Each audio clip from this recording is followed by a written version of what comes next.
ভাইয়ের গাড়িটা কত দিয়ে কিনছেন? আমার গাড়িটা পড়ছিলাম। আলহামদুলিল্লাহ ভাই, ভালো আছেন? আলহামদুলিল্লাহ, সবাই ভালো আছে আশা করি। ভাইয়া এটা এক্স করলা 2 মাস ধরে কিনে চালাচ্ছে। এটা হচ্ছে 2002 এর মডেল, একটা আত্মীয়র কাছ থেকে নেওয়া। So far so good. 2.5 lakh kilo চলছে, এখন স্টক ইঞ্জিন আছে, stock engine, stock gear box, খুবই স্মুথ পাচ্ছি। মাইলেজে একটু ঝামেলা হচ্ছে, 8-9 করে পাচ্ছি, এরকম। স্যাটিসফাইড, ওটা নিতে ম্যাটার পারেন, হ্যাঁ নিতে পারেন। এক্স করলা মানে এটা হাতি পোষার মতো না, বাট বডিটা হাতির মতন, আপনি লাগাই দিবেন কিছু হবে না। আপনি রেগুলার চালাবেন, রেগুলার বেসিসে, অত পকেটও ভারী করবে না। ফান টু ড্রাইভ বলবো না fully, but family car, ideal family car in Dhaka city. এটা মেইনটেনেন্স অনেক কম। হ্যাঁ, মেনটেনেন্স অনেক কম। আমি জাস্ট ওই ফুয়েল ফিল্টার, অয়েল ফিল্টার এগুলো চেঞ্জ করি, 1500 টাকার মধ্যে হয়ে যায়। আর আমি যেহেতু 2 মাস আগে কিনছি, তো ফুয়েল ইনজেক্টরগুলো ক্লিন করাই নিছি, কারণ সিএনজির গাড়ি সবসময় নষ্ট হবে সময়ের সাথে সাথে। এই জন্যই জাস্ট আমি এখন তেলে চালাচ্ছি, সিএনজিতে মাঝখানে চালাইছি। সো ওভারঅল এরকম ব্যালেন্স করে চালাইলে, আমি এখনও স্টক ইঞ্জিনেই আছি, 5W30 ইঞ্জিন অয়েল ইউজ করতেছি এটার মধ্যে।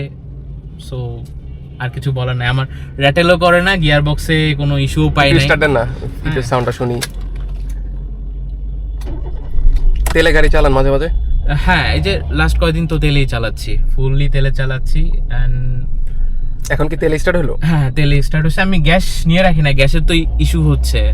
সো গ্যাস চালাচ্ছি না, ফুল ট্যাঙ্কি করে একটা তেলেই চলতেছে গাড়িটা। ভাইয়া মাশাআল্লাহ অনেক সুন্দর কিনছেন, এই আর কি। আর 2 এর মডেল প্রাইস হিসেবে বললে আমি বলবো যে গুড প্রাইসে পাইছি। আপনারা মার্কেটে দেখেন, আমি তো এরকম প্রাইসে পাই নাই, মানে সত্যি কথা। আমিও কেনার জন্য ঘুরছিলাম, কিন্তু আমি এরকম প্রাইসে পাই নাই। আর এখানে যা দেখতেছেন বেয়ারবন স্টক জিনিসই আছে, কোনো কিছু আপগ্রেডও করি নাই, কিছু করি নাই। আরপিএম মিটারটা নাই, এটা খুবই একটা প্যারার জিনিস। এটা একটু অড লাগে দেখতে। হ্যাঁ, আরপিএম মিটারটা নাই, এটাই আমার অরিজিনাল ওডো। কিন্তু এটা চেঞ্জ করে নিন, ওই মিটারটা চেঞ্জ করে নিন, বেশি টাকা দাম না। এই যে বেয়ারবন স্টক যেটা বললাম না, এটার জন্যই আর কি এখানে আর কিছু করি নাই, জাস্ট এই সিএনজি লাইনটা এক্সট্রা করে নেওয়া। কিন্তু এগুলো তো জ্যাক টু জ্যাক, মানে আপনি খুলবেন আর একটা লাগাবেন, ওই জি কলারটা। হ্যাঁ, জি করোলাটা। এখন তবে মিটারটা লাগাইলে গাড়ির লুকসটা চেঞ্জ হবে। আমারটা মিটারটা আগে অন্যরকম ছিল, হয়তো দেখছেনই, কিন্তু পরবর্তীতে যখন অপটিক্যাল লাগাইছি এখন অন্যরকম। অপটিক্যাল লাগাবো না, জি করোলাটাই সাদা একটা আছে, ওটা খুব সুন্দর ফুটবে। ভাইয়া আমার কাছ থেকে এই সাউফারটা নিয়েছি আজকে, আশা করি লাগানোর পরে আমাকে একটা জানাবে যে তার কাছে এটা কেমন লাগতেছে। হ্যাঁ, ভাইয়াকে রিভিউ দিব অবশ্যই। ভাইয়ের সাথে পরিচয় আমার একদমই র্যান্ডম। হ্যাঁ, আমি এই গাড়ি খুঁজতে খুঁজতে ভাইকে পেয়ে গেছি আসলে। না, আমারও কখনো এরকম ভিডিও করবো চিন্তা করি নাই, হঠাৎ করে এই ভিডিও করতে করতে এরকম। হ্যাঁ, ভাইয়ের ভিডিওটা খুবই র্যান্ডম আর কি। অ্যালাইনমেন্টের মনে হয় ইস্যু আছে, করাই নাই।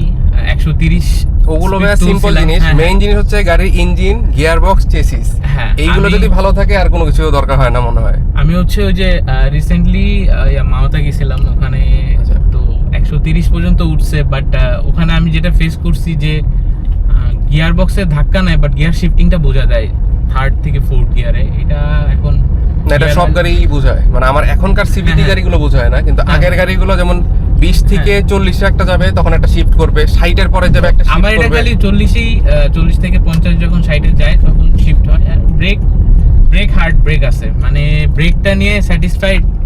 কখন ধরেন আপনি সামনে যে একটা কামড় দেবেন, এক কামড়ে বসবে।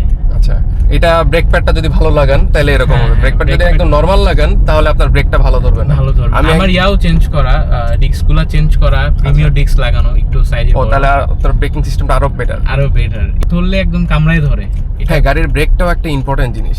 তবে চাকা সাইজের উপরে কিন্তু আপনার ব্রেকটা মেটার করবে। হ্যাঁ, বড় চাকা হলে আপনার মতন আমার সেম ইস্যু ভাই।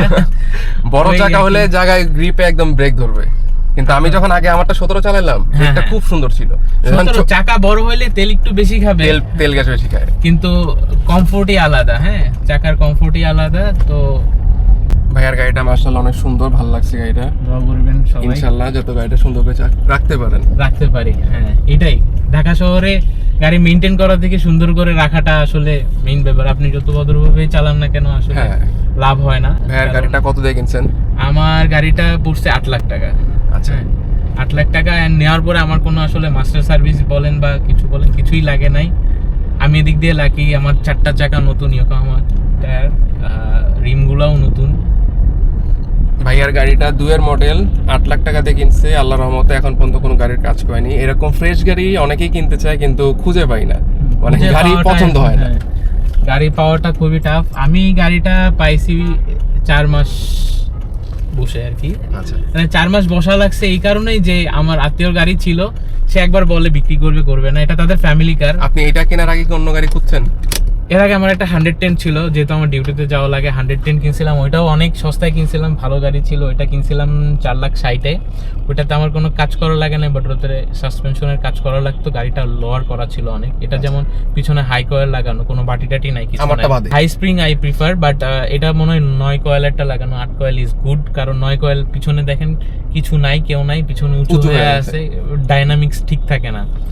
পিছনে আবার লোড থাকলে আপনার গাড়ি সুন্দর চলবে। এখন একটু জাম্প টাইপের করে, জাম্প করে, আর স্পিডে মনে হবে গাড়িটার টু ব্যালেন্স, ব্যালেন্সে। হ্যাঁ, ব্যালেন্স নষ্ট। এটা হয় স্বাভাবিক, এটা খুবই স্বাভাবিক।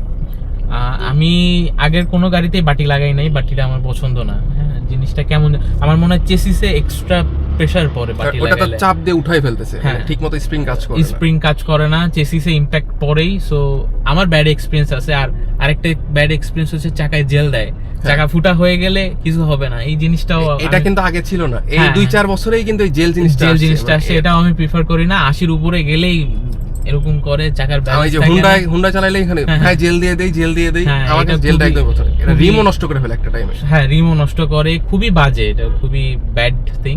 এছাড়া বেয়ারবোন, আমি হচ্ছে বেয়ারবোন লাভার। আচ্ছা, স্টক যা থাকবে ওইটাই স্টকে, যতক্ষণ গাড়িটা স্টকে চালানো যায়। যতক্ষণ স্টকে চালানো যায়। দেখতেছেন তো ইন্টেরিয়র থেকে শুরু করে হ্যাঁ, অনেক সুন্দর। সবকিছু। আসলে এটা বললাম তো, রিকন্ডিশনের মধ্যে লাগানো আমার 4টা কয়েল, স্পার্ক প্লাগ কয়েলগুলো রিকন্ডিশন লাগানো। আর এখানে তেমন কোনো কিছু রিকন্ডিশন নাই। অনেকে গাড়ি বিক্রি করার সময় অনেক কিছু খুলে ফেলে। এই জিনিসটা আমার মধ্যে নাই, এই জন্যই আপনার কাছ থেকে যে অফার নেওয়া লাগলো। আর কি, গাড়িতে এই যে এই প্লেয়ারটা উনি চাইনিজ প্লেয়ার লাগাইছিল, আমি এটা চেঞ্জ করে নিছি। এটা হচ্ছে এটা অরিজিনাল প্লাই, অরিজিনালটা অরিজিনালটা সস্তার মধ্যে Japanese. This one is very good.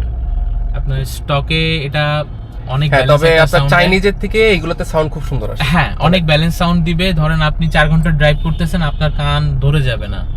আর এগুলোতে তো টুইটার নাই, so this thing is so much balance. আপনি ডোর স্পিকার থেকে মোটামুটি ভালো পাবেন। একটা সাউন্ড আসবে। খালি সাববেসটা নাই, সাববেসের জন্য ভাইয়ের কাছ থেকে নিছি, জানাবো, দেখা যায় কি হয় সাববেসের আপডেট।